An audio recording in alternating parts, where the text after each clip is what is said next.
এই মোবাইল সংক্রান্ত 1000 মাসালা আমি বলতে পারবো। মনে করেন আমাদের এক চাচা, চাচা আপনার নাম কি? আমি উদাহরণ দিয়ে বলি, মনে করেন চাচা বাজারে আসছে, চাচি বলছে যে দাও বাজার থেকে একটা বড় বোয়াল মাছ কিনে নিয়ে আসো। চাচা বাজারে গেছে, আচ্ছা বড় একটা পাঙ্কাশ মাছ কিনে নিছে। চাচির রাগারাগি করছে চাচার সাথে, চাচা গেছে তালিমপুর আদর্শনগর, গিয়ে চাচিরে মোবাইলে হোয়াটসঅ্যাপে একটা মেসেজ দিয়েছে যে তুমি আজকে আমার সাথে খারাপ ব্যবহার করেছো, তোমাকে আমি তালাক দিলাম। উদাহরণস্বরূপ চাচা এটা হোয়াটসঅ্যাপে তালাক লিখে পাঠিয়েছে। লেখার পর একটা লাল চা খাইছে, লাল চা খাওয়ার পর চাচার মাথা ঠিক হইলো, ইয়া আল্লাহ কি কাজ করলাম, যে বেচারির সাথে সারা জীবন সংসার করলাম, এই বেচারির তালাকের মেসেজ দিছি।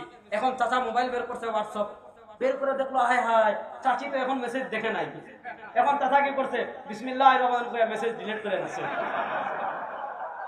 চাচা চাচিরে তালাক দিছে, চাচি দেখার আগে মেসেজ ডিলিট করে দিছে। এবার বলেন তো তালাক কি হয়েছে? ফতোয়া দিয়ে না ভাই। 3 নম্বরে আনুগত্য করব কার? এটা এই পাশে রাখেন যে আল্লাহ কোরআনে আনুগত্য করার ক্যাটাগরি দিয়েছেন 3টা।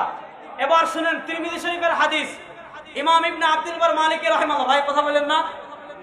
ইমাম ইবনে আব্দুল বার মালিকি রাহিমাহুল্লাহ একটা কিতাব লিখেছেন জামিউ বায়ানুল ইলমি ওয়া ফাযলিহি।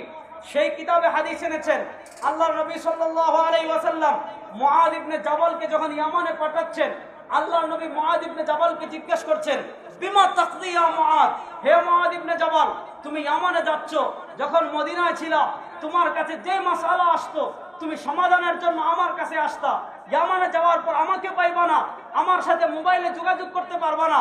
বিমা তাকদি ইয়া মুআয, হে মুআয ইবনে জাবাল ইয়ামানবাসীর মাসআলার সমাধান দিবে কি দিয়ে? হযরতে মুআয ইবনে জাবাল বলেন, ইয়া রাসূলুল্লাহ, এই কথা বলেন কেন? হযরতে মুআয ইবনে জাবাল বলেন, ইয়া রাসূলুল্লাহ আকযি বিকিতাবিল্লাহ, হে আল্লাহর নবী আমার চিন্তার কোনো কারণ নাই, আমার পেরেশানির কোনো কারণ নাই, আমার কাছে আল্লাহর কোরআন রয়েছে, আমি আল্লাহর কোরআন দিয়ে ইয়ামানবাসীর সব মাসআলার সমাধান দিয়ে দেব। সুবহানাল্লাহ। মনোযোগ দিয়ে বলেন, আল্লাহর নবী বলেন, ফাইল্লাম তাজিদ ফি কিতাবিল্লাহ ইয়া মুআয। উত্তরটা তো বড় চমৎকার, তুমি সমাধান দিবে কোরআন দিয়ে, কিন্তু ইয়ামানবাসী তোমার কাছে এমন কোন মাসআলা নিয়ে আসছে যেই মাসআলা তুমি কোরআনে পাইলা না। কোরআনে এবার বলুন তো আমরা এশার নামাজ কয় রাকাত?